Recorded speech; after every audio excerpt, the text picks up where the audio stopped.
हरे कृष्णा, राधे राधे। आज मैं आप लोगों के सामने एक कथा लेकर आई हूँ जो कि राम जी से रिलेटेड है। तो दो भाई रहते हैं। बड़ा वाला भाई जो रहता है वो बहुत बहुत आस्तिक रहता है, और वहीं पर छोटा वाला भाई जो रहता है वो बहुत नास्तिक रहता है। तो एक बार जो है उनके घर में एक बहुत बहुत विद्वान ब्राह्मण आते हैं। तो जो बड़ा वाला भाई है, जो भी ब्राह्मण का सेवा सत्कार होता है उन सब में लग जाता है, बहुत अच्छे से सेवा वगैरह उनकी करता है। वहीं पे ब्राह्मण देवता देखते हैं कि छोटा वाला भाई कुछ भी नहीं है कर रहा है, तो उस पर वो उनके बड़े भाई से पूछता है कि मतलब क्या बात है कि ये तो मतलब जैसे पास भी नहीं आ रहा है।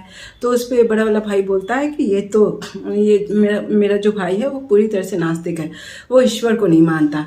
तो बोले अच्छा ऐसा कैसे कि मैं देखना मतलब ईश्वर को मैं इसके मुँह से राम का नाम जरूर मतलब लिवा के रहूँगा। तो उस पर ब्राह्मण देवता बोलते हैं कि गुरुवर कि ये ईश्वर का नाम ले ही नहीं सकता है, कि मतलब कितना भी आप कुछ कर लो ये राम का नाम नहीं ले सकता। तो उसमें बोले कि ठीक है देखते हैं। उसके बाद फिर कुछ दिन बाद फिर ब्राह्मण देवता आते हैं, तो उनको देख के जो छोटा वाला भाई होता है दरवाज़ा बंद कर लेता है। उस पर ब्राह्मण देवता बहुत ज़ोर ज़ोर से और मतलब इवन मतलब वो तोड़ देते हैं दरवाजे को। और जब वो दरवाजे को तोड़ देते हैं अंदर आते हैं तो मतलब जैसे छोटा वाला भाई जो है भागने लगता है।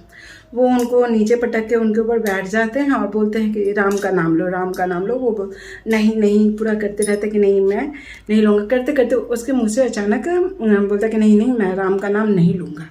तो इस तरह से उसके मुंह से एक बार राम का नाम निकल जाता है।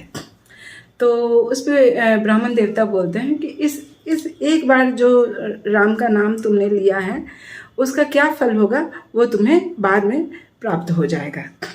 उसके बाद मतलब उसकी मतलब जब आयु पूरी हो जाती है और यमराज जब आते हैं तो और वो ब्राह्मण देवता ये भी बोल देते हैं कि जब यमराज तुम्हें लेने आएंगे तो तुम उनको ये बात ज़रूर बता देना कि मैंने जीवन में एक बार राम का नाम गलती से लिए लेकिन लिया ज़रूर है।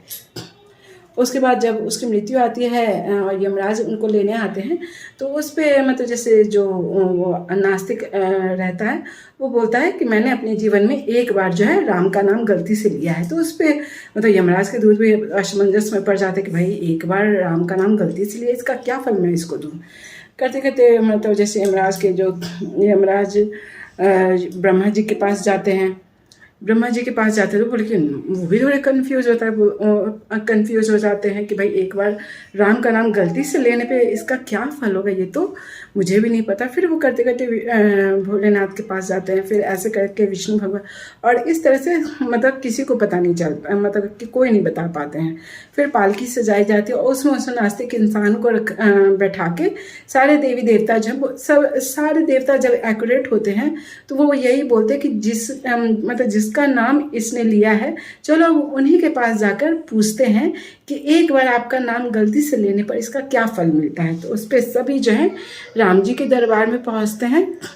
ब्रह्मा विष्णु महेश जितने भी देवी देवता हैं सभी जो है राम जी के पास पहुंचते हैं और उस पे मतलब उनसे कहा जाता है कि इसने गलती से आपका एक बार आपका नाम राम लिया है, कि अब बताइए कि इसका क्या फल हमें इसको देना चाहिए।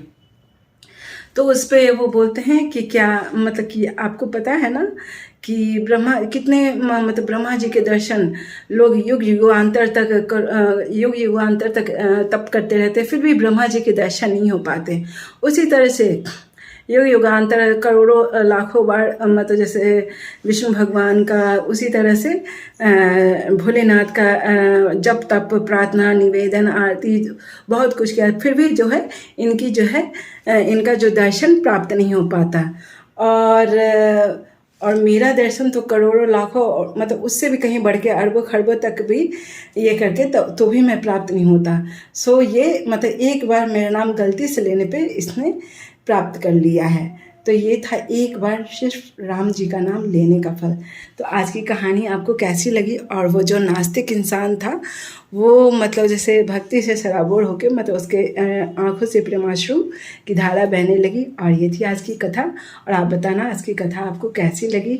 एक बार बोले जय श्री कृष्णा, जय श्री राम, हरे कृष्णा, जय